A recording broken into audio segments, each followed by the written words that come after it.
All right, welcome everyone to the final System of Care 101 training in our, I think it's an 8-part series. A little bit of housekeeping. We are being recorded so that we can use these later. Please stay on mute throughout the training. And there will be about 30 minutes of presentation and then about 25 minutes for questions. During the training, please feel free to drop your questions into the chat and the presenters will get to each of them. I wanted to say a little bit about System of Care and who we are. So we are a regional cross-system collaboration of youth and families and system leaders. We work collectively and collaboratively to improve the services and supports available to children, youth, and families in our region by building and funding a true system of care model in the Tri-County region. We support multiple meetings each month to address barriers and to ensure services are well coordinated, culturally and linguistically responsive, youth and family driven, and community based. Just want to say a little bit about our website. We have a website up now. You can see the address there, systemofcare. I can't even see my screen. What is it? I can't remember. Net something. Net. So we have System of Care training materials on there, including the videos. They're up with, there's a page for each system, like behavioral health, juvenile justice, education. There's stuff about CCOs, child welfare, and each page has the recorded video and then a summary of what that system does and how to navigate that system with some links to various resources that can help you support families. So we hope you'll check out systemofcare.net. And if you feel like it, submit a barrier. So we learn about what is needed in the community and what needs addressed by receiving barriers from community partners and from youth and families. So you can share that link with youth, with families, with your colleagues. It's a quick online form to just click some boxes and put a little thing about this thing I was with my behavioral health provider and this wasn't available and they said they didn't know how to access it and whatever, something. So if there's access issues with cultural responsiveness, things like that. And we also are always looking for folks to join our work so you can learn on there how to get involved. So I'm going to pass it off to our wonderful presenters. We've got Amy and Jennifer from Juvenile Justice, and these are experts in their field for sure, and I'm sure they will be able to answer any kind of questions you have and get you started on understanding the juvenile justice system. Thank you. Hi everyone, I am Amy Chandler from Multnomah County's Department of Community Justice. I work in our Juvenile Services Division. I am the Juvenile Courts Improvement Coordinator. So my work within juvenile justice is obviously rooted in the family court system with both dependency and delinquency, and doing a lot of cross-system collaboration with our community partners. And I'm excited to be presenting today alongside Jennifer. I'm going to pull up our screen with our slide presentation and let Jennifer go ahead and introduce herself.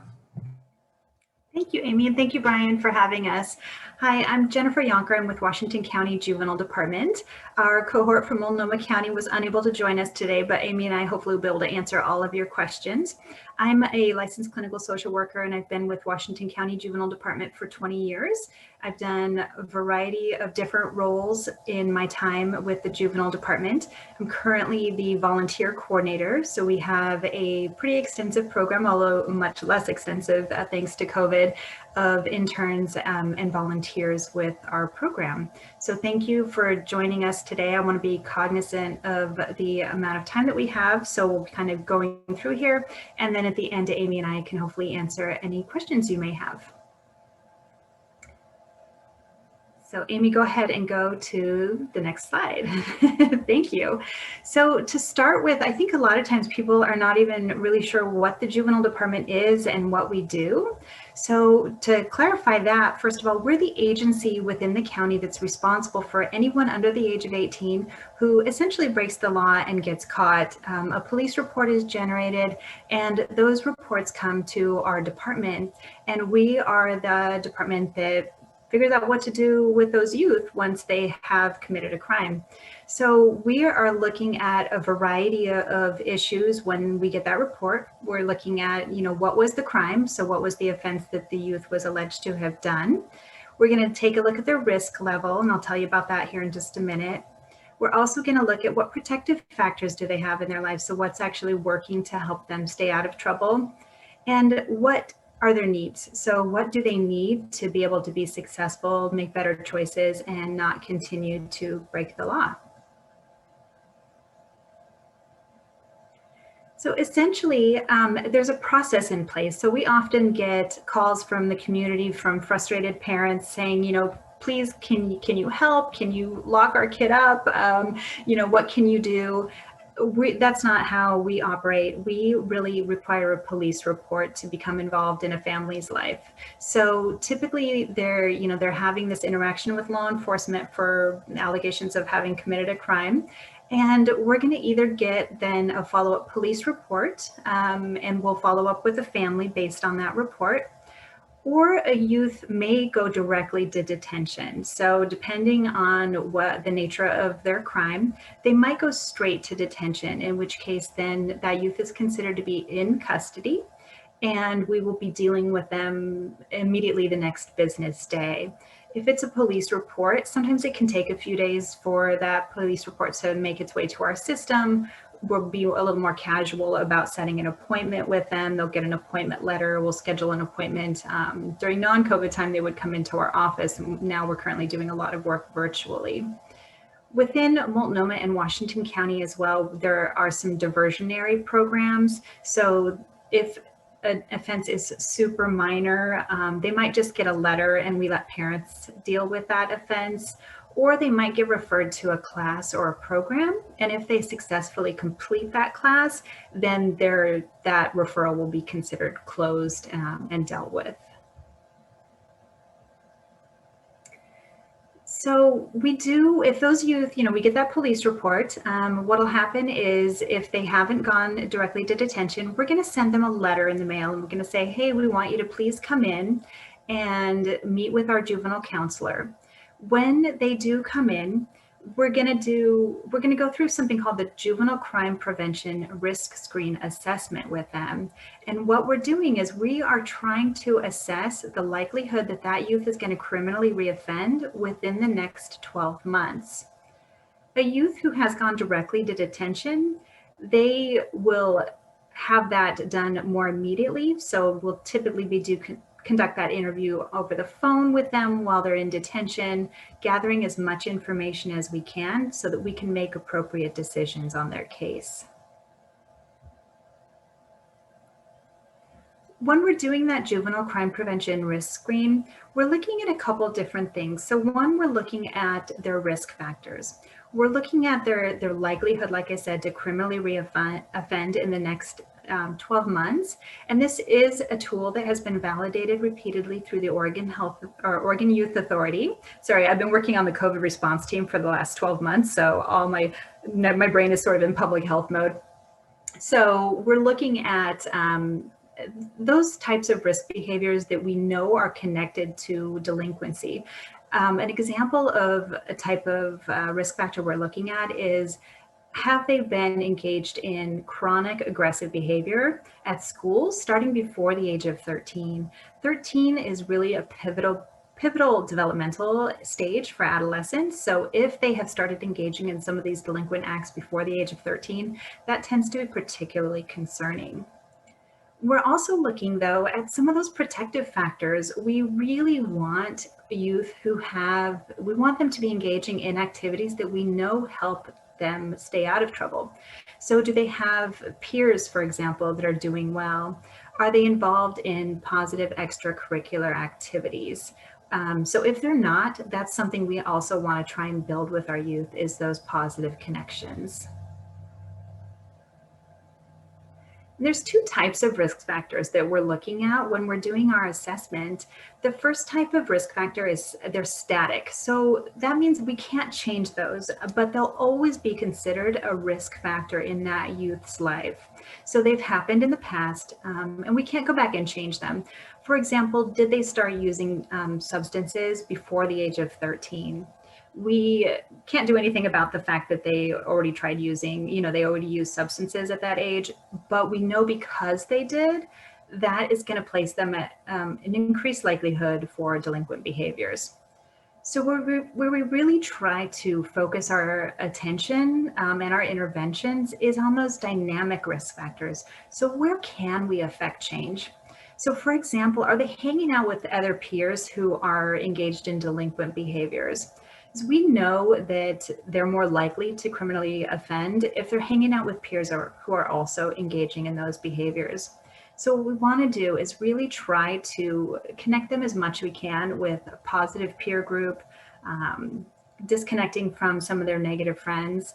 And it is not easy to change who a youth considers to be their friends, but it can be done.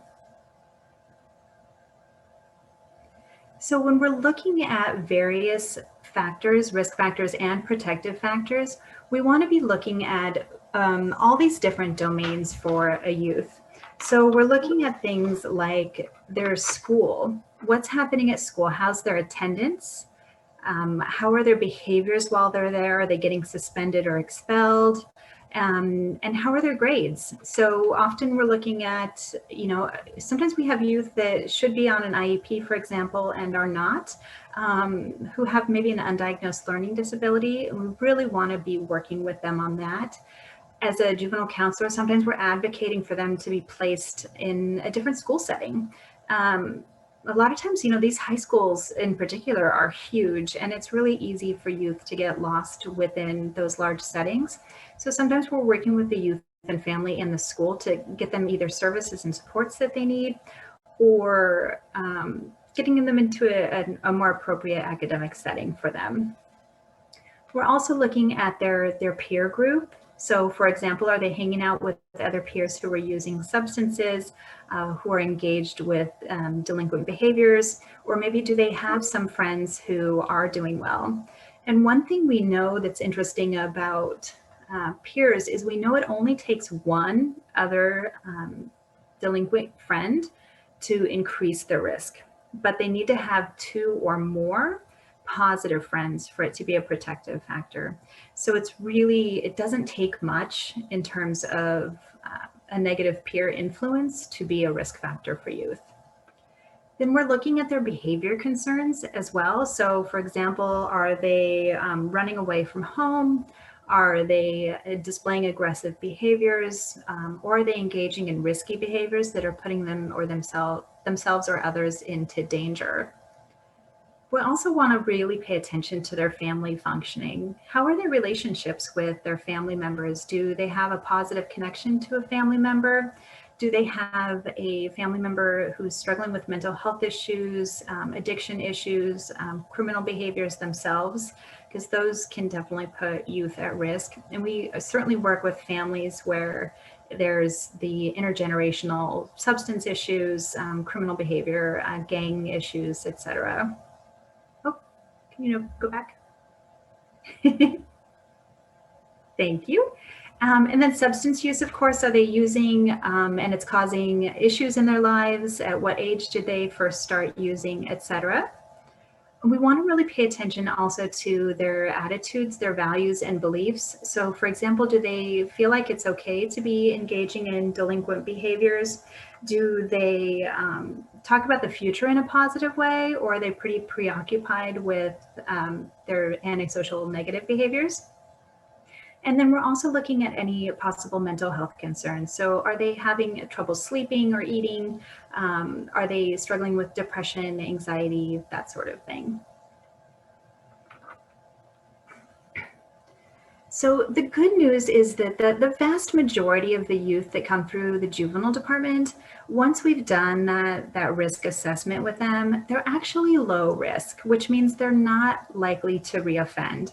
And we also know from the research that we don't want to give them too much attention. We can actually increase a youth's likelihood to reoffend. We can increase their risk if we pay too much attention to them. We give them too many services. For example, we place them in a drug and alcohol group where instead of just smoking marijuana every now and again, they learn that they can smoke Vicodin, or that other drugs sound really cool, or they meet new friends that are at higher risk, right? So we want to be really cautious of the work that we do with those low risk youth.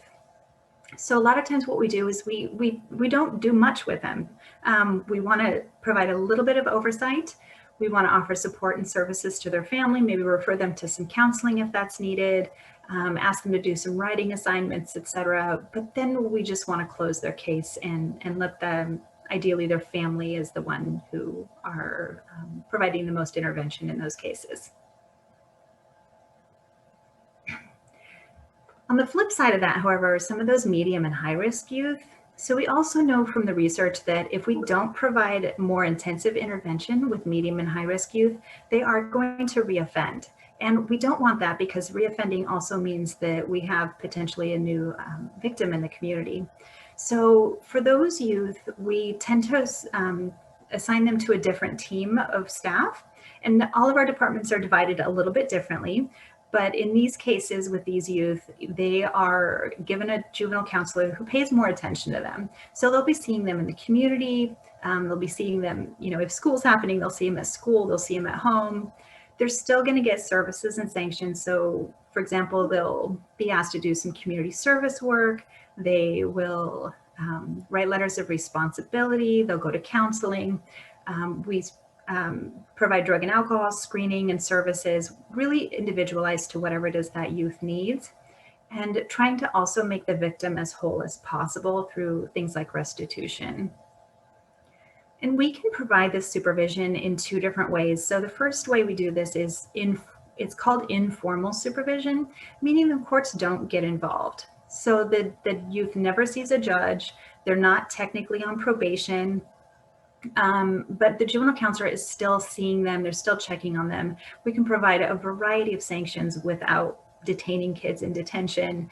And a lot of times we place those youth on what's called a formal accountability agreement, which basically is just a sort of formal written agreement that the youth is going to follow through on certain services and sanctions, typically for 6 months to a year, after which time their case will be closed and they'll avoid going through the court process as long as they follow those conditions.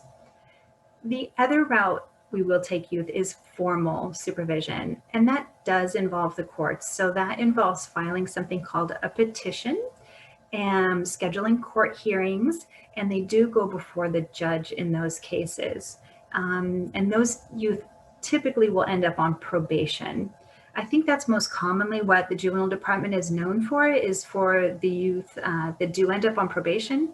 And typically that's, I think our last statistics in Washington County was about 17% of the youth that come through the department end up on formal probation. So definitely the minority of the cases that we're involved with. So a couple advantages or differences really between informal and formal. So if you don't go to court versus if you do, we really want to encourage our youth to stay out of court whenever possible. We also know from research that the deeper a youth gets involved in our system, the more likely they are to stay there. So we really want to try to keep them out of our system whenever possible. And the advantage of staying informal, the couple of them, is that your record remains confidential. So it's not going to show up on a criminal background check, and it's not going to then throw all those barriers in place that will result from that showing up on a criminal background check. And they can have their record expunged at the age of 18. And expunged means that their record is destroyed so that it won't continue to follow them. Whereas a youth that does go before the judge and is found within the jurisdiction of the courts, their record can show up on a criminal background check. And then they cannot get their record expunged for another 5 years after after their case is closed. So potentially a youth, who's on probation until they're 18, that can continue to follow them and cause problems for them until the age of 23. And that we don't want that for youth. So we do look at a few different factors when we're trying to decide whether to take a youth case to court or to work with them informally. So sometimes the district attorney will take this out of our hands and just say, nope, you need to take this youth to court, in which case the youth does go to court. Otherwise, what we're looking at in general is, first of all, the seriousness of the offense. So what did the youth do? Are we talking about somebody who did maybe a lower level property offense versus an assault towards a person and a person-to-person crime? We're looking at also how cooperative is the youth? Is the youth coming in and they're willing to work with us? They don't like the direction their life is heading, and yes, I'll go to counseling. Yes, I'll try to do better in school. Or do they come in and have a pretty negative attitude and just sometimes I've had youth and families insist on going to court. We're also looking at the number of previous referrals. So every police report that's generated on a youth is called a referral. So how often has this youth gotten in trouble in the past? Is this the first time we've met them, or is this the 17th time they've come through our department? And if it is a repeat offense, how did they do when we worked with them in the past? When we worked with them informally, did they do really well, or did they not follow through on things? And then we're also looking at some community risk factors and risk factors to the victim. If we have a youth, for example, and it is an assault type charge and the victim lives in the same apartment complex and they've had ongoing issues with this youth for a number of months, and the victim's family is really pretty frightened at this point, we may be more likely to take that youth to court. So when we do take a youth to court, there's a few different things that happens. And at this point, I know parents in particular can get pretty anxious. And it is a really stressful process for youth and families, which we're very aware of. And it can feel pretty traumatic to families because they do tend to lose a lot of power over the process at this point. So every youth, though, is appointed an attorney. So adolescents are not considered to generally have an income, so that's not considered. Every youth is appointed an attorney. Families are welcome to also find their own attorney as well, but the courts will appoint an attorney to each youth.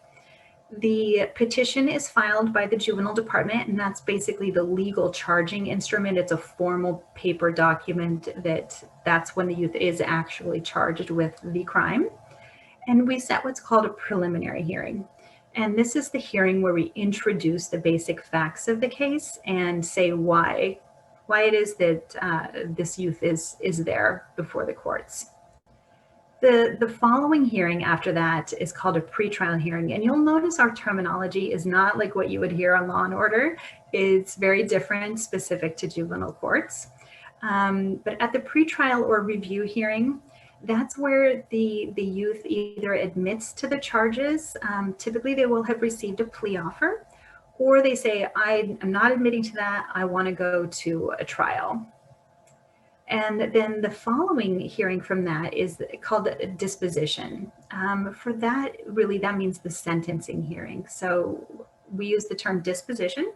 And at that point, that's typically where the charge is considered resolved, so they're often placed on probation, and that's where the judge will have issued a series of sanctions for them to complete, such as drug and alcohol testing, following through with treatment, counseling, community service hours, go to school, let your parents know where your whereabouts. There's a list of certain court orders they have to follow. And if they don't follow those orders, then they could be subject to a probation violation and going back to court at that point. So I believe that concludes my section on here. And from here, I will let Amy take over. Thank you, Amy.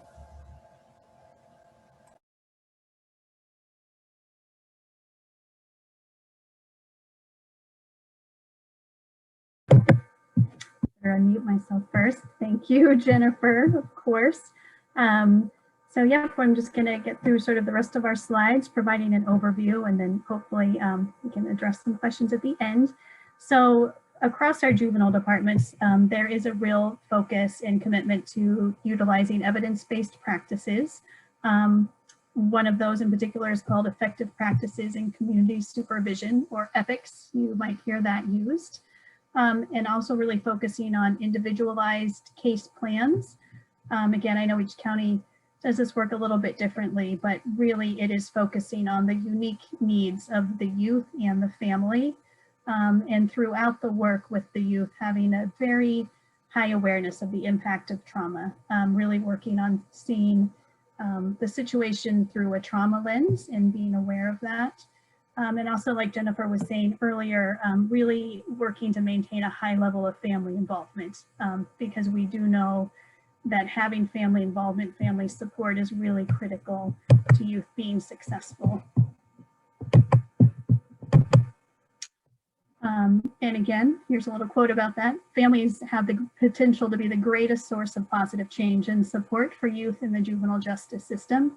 That is backed by research and data. And we also see that anecdotally too, just day in and day out in this work. So the goals for working with the youth in the juvenile system is to reduce those risk factors. Jennifer talked about those earlier, while at the same time really increasing all the protective factors and overall decreasing recidivism.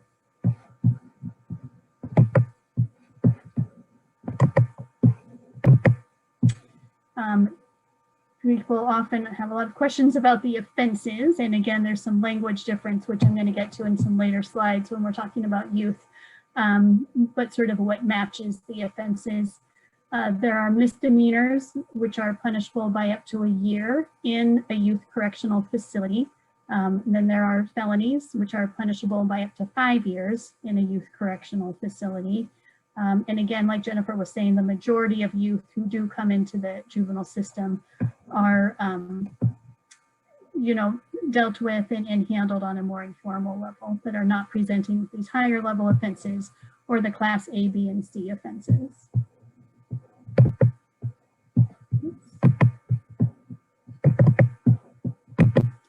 So again, just a little reminder about the language that you will hear when we're talking about juvenile court versus adult community justice system. And it's designed to really protect youth. It's a little more youth family friendly when we're talking about, for example, a youth is taken into custody versus when we're talking about an adult who is arrested. Same with adjudication. A youth is going through the adjudication process, or you may hear that a youth has been adjudicated versus on the adult side, that means a conviction. And then a disposition is equal to a sentencing on an adult side. So you'll talk about dispositional hearings versus sentencing. And then again, for youth, for juveniles, there is no jury trials and there is no bail that is ever set for a juvenile. And again, in our different counties, we have sort of different units or sometimes specific juvenile court counselors that might be assigned to work with what we refer to as specialized populations. So the commercially sexually exploited children, or CSEC, you might have heard of them, is considered a specialized population. Gang-involved youth, youth with sexual offenses, and then youth who have been charged with drug and alcohol offenses. And that just enables us to really address those sort of specialized needs within those populations. We also have a victim services unit or division within each of our juvenile departments, and they are focused on notifying the victims of offenses of their rights and to assist the victims in obtaining restitution when that's applicable. They are available to accompany victims to court, help them through that process, be supportive, let them know what their role is there, and also restorative justice. which can also be another whole presentation on the idea of and the program of restorative justice, which is a really great program that our departments offer. Jennifer spoke a little bit earlier about youth who are placed in detention. Again, the criteria is, it's dictated by statutes. It is, youth who commit felonies. Again, there are certain person-to-person misdemeanors or crimes that will, automatically sort of place a youth into detention. Possessing a firearm, a probation violation, violating their conditions of release, and safety concerns for the youth. Safety for themselves, safety for the community, safety for others. And then sort of what we look at sometimes as an alternative to detention, also Jennifer mentioned a little bit earlier, we are able to provide electronic monitoring. I know within Multnomah County, it's the community monitoring program. I think that's what it's called across our counties. So you can see the picture there. It's like an ankle GPS monitor. And we have workers who are in charge of really monitoring, a youth activity, placing sort of boundaries, time limits on where they go and when and with who are checking in with them, monitoring that. The youth are also responsible for checking in with their worker about, where they may be and why, making sure the unit is charged. It's a pretty nice high level of accountability, but also giving the youth the ability to be in the community. There's also house arrest and or home detention, which are similar. And then one other interesting part of our department is the alternative care committees. At Multnomah County, it's called the Alternative Placement Committee, or APC. I think we each operate these committees slightly differently across our counties, but they all do sort of serve the same purpose. A youth can be staffed at this committee when the juvenile court counselor and or DHS worker, sometimes we have youth who are crossing over into both of those systems, are considering placing the youth outside of the home. And when the juvenile court counselor is, looking for some advice, resources, and they want to come to this committee because it is a multi-agency team that includes the Oregon Youth Authority, Department of Human Services, the Juvenile Department, County Mental Health, community drug and alcohol providers. At Multnomah County, we also have our County Intellectual and Developmental Disabilities representative there as well. And the other unique thing to Multnomah County is that we actually have family members invited to the committee. So we frequently have family members at the table to give their input as well. And so the committee authorizes referrals to placements. Again, I think that language might be a little bit different across the counties. I know for us in Multnomah County, we come up with a recommendation that goes to the court, and then the judge reads through that, looks at all the information we've gathered, as well as the family input, and they make the final decision, of course, but that's where we get a lot of information to support a referral to an out-of-home placement. We also review the Oregon typology assessments. There are 6 for males, there are 4 for females. That's also an evidence-based assessment that helps predict sort of the success rates of where a youth might be most successful, such as in a correctional facility or in a community placement or on probation.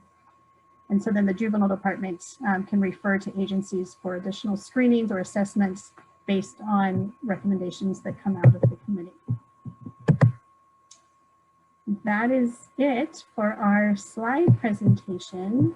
So I am going to stop sharing the screen and I will open it up for any questions or comments. I haven't taken a look in the chat, so I don't know if there's any there, but I'll take a look and we can open it. Jennifer, if there's anything you want to add that I may have forgotten, feel free to jump in. Oh, I thought you did great. Yeah, I don't see any questions in the chat, but does anybody have anything you want more information on, or happy to answer any questions?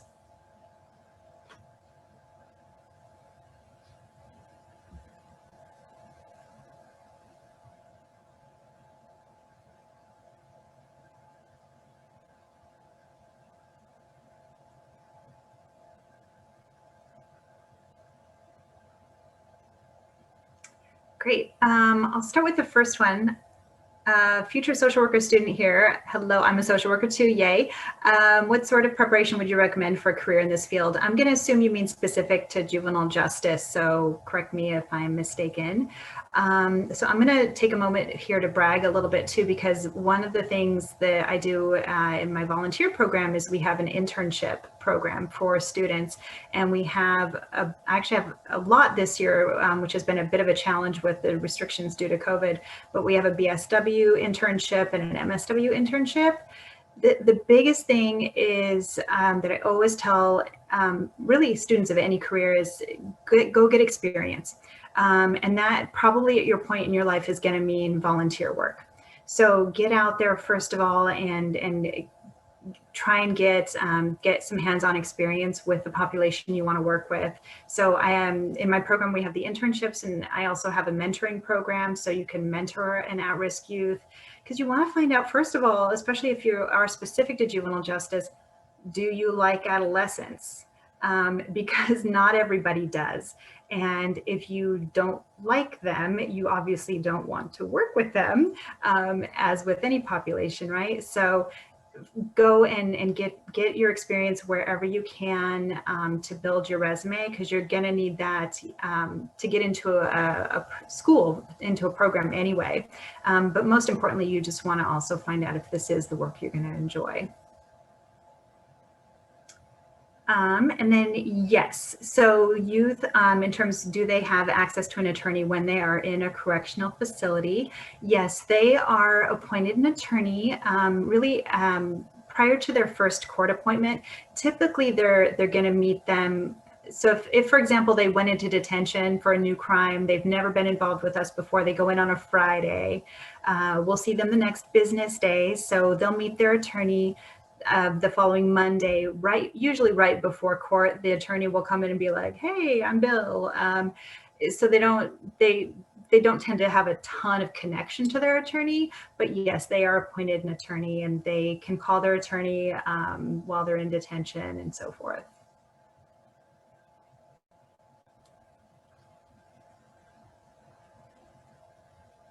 And Marilyn, you're welcome.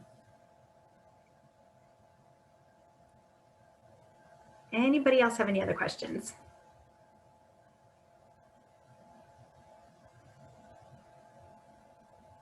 One thing I do want to say kind of about the family involvement piece a little bit is, at the juvenile department, we're temporary.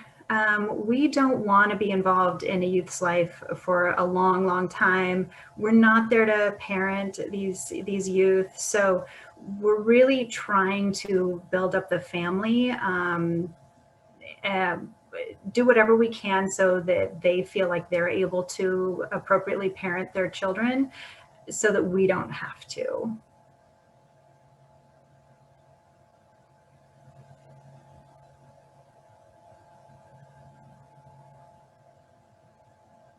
Anybody else?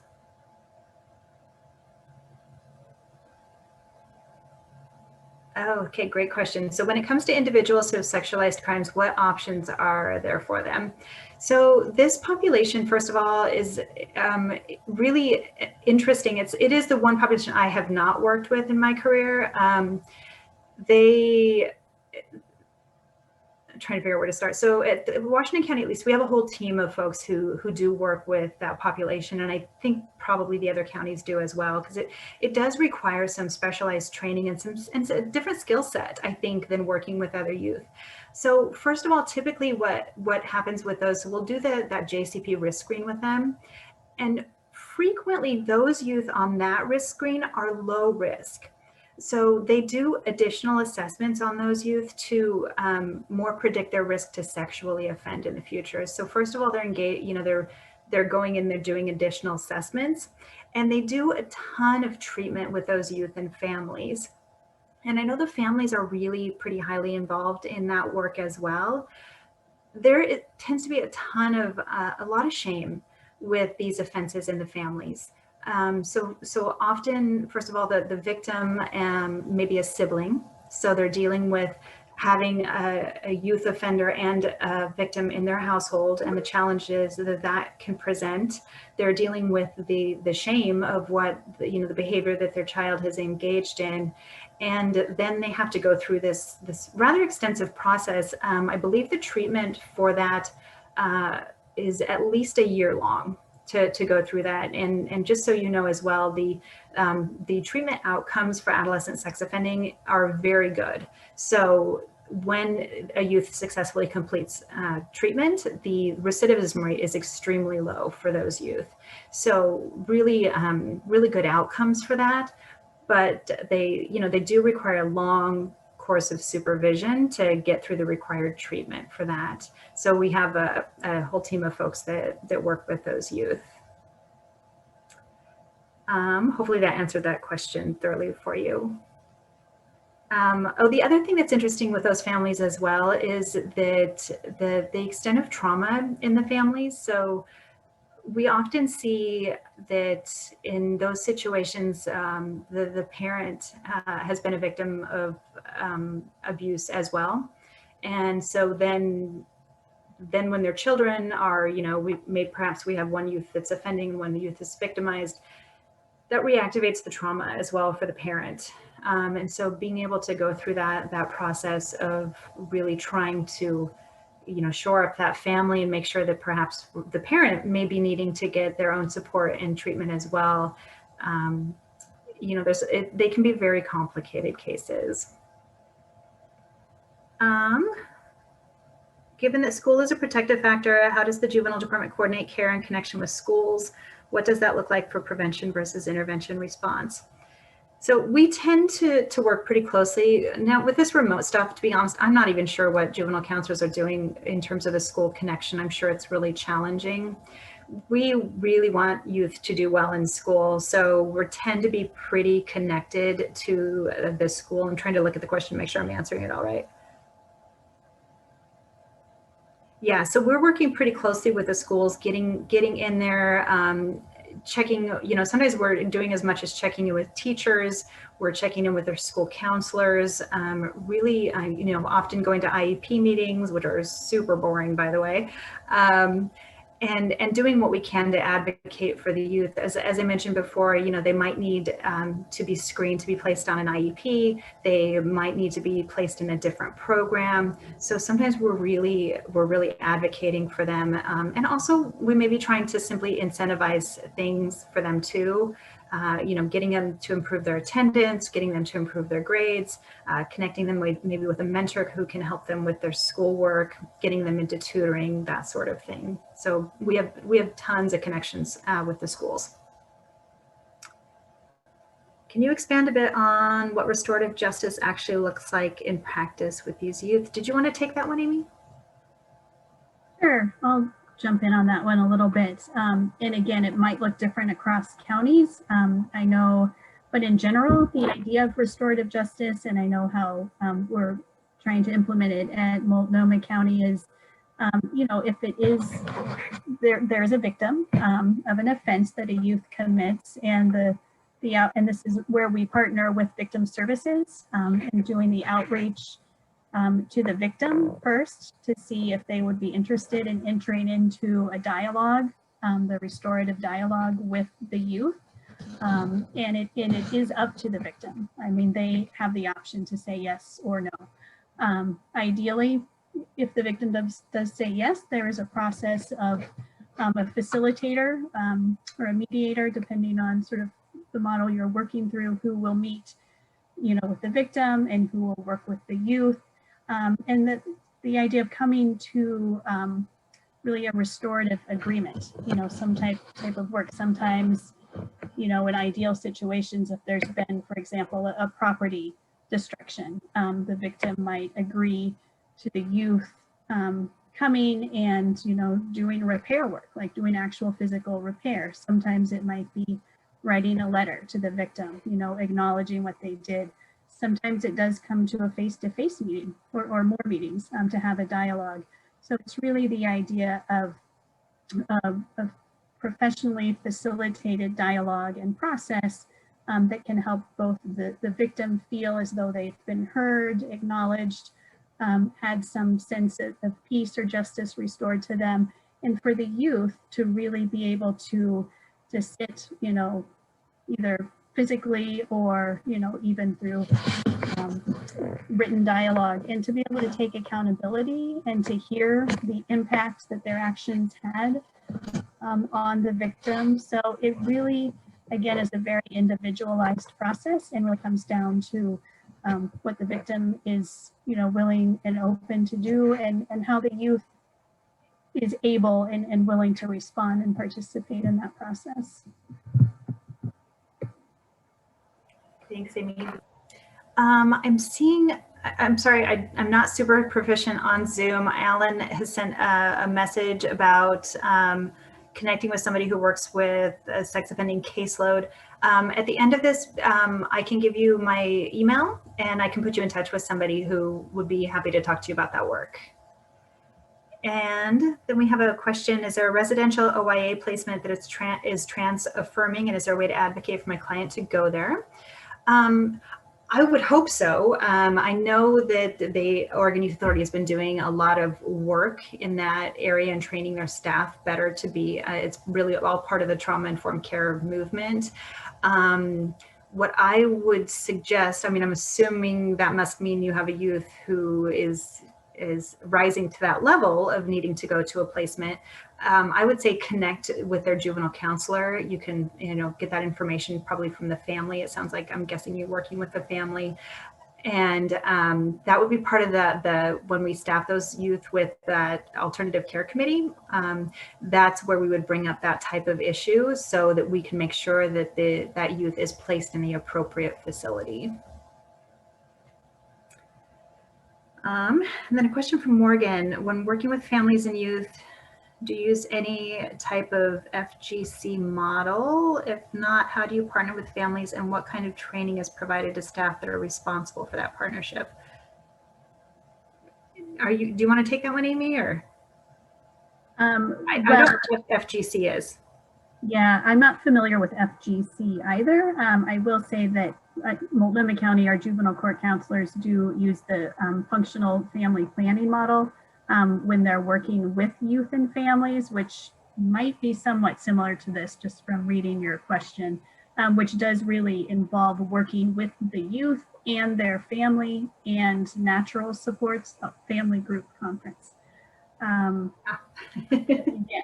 I'm not familiar with that, but that's our model for really embracing and really utilizing the youth and the family and their natural supports in the work, so that it doesn't feel like, you know, a juvenile court counselor is going to the house and just meeting with the youth. It really is pulling in all of the supports and the family agreeing to a plan.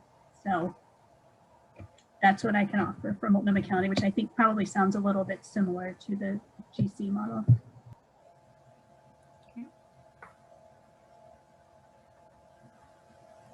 Great questions. Anybody? Oh, looks similar to wraparound. Thanks, Brian.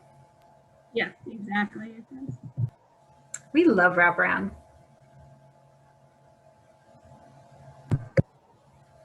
Yeah, I'll just about the wraparound piece a little bit and the family involvement, since we've talked about that quite a bit. I know in Multnomah County, for the Alternative Placement Committee, when we started having family members attend that, that was a big shift in our work, but that was driven a lot by sort of the system of care work and the wraparound model of having family at the table. So it's taken a lot of education and work, and how do we manage that within that setting, but it really provides invaluable input to that process. Yeah, that's really interesting. Any other questions?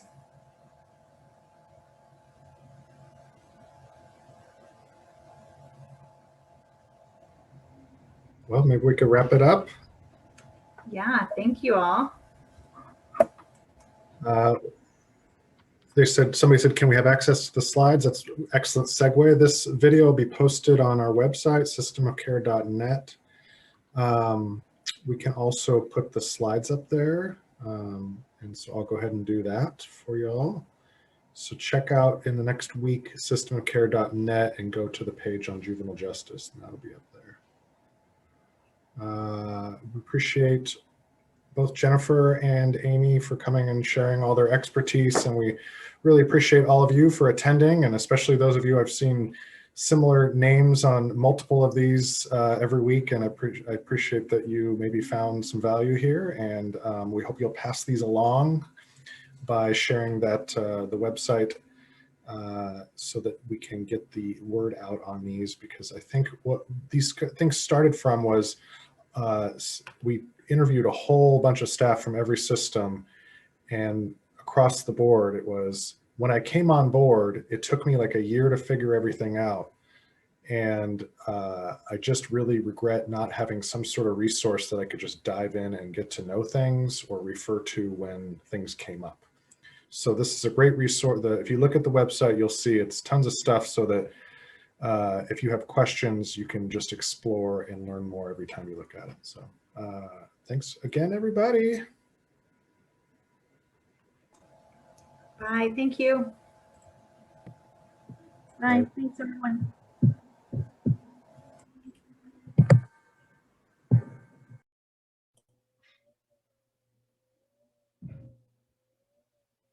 All right, thank you and goodbye.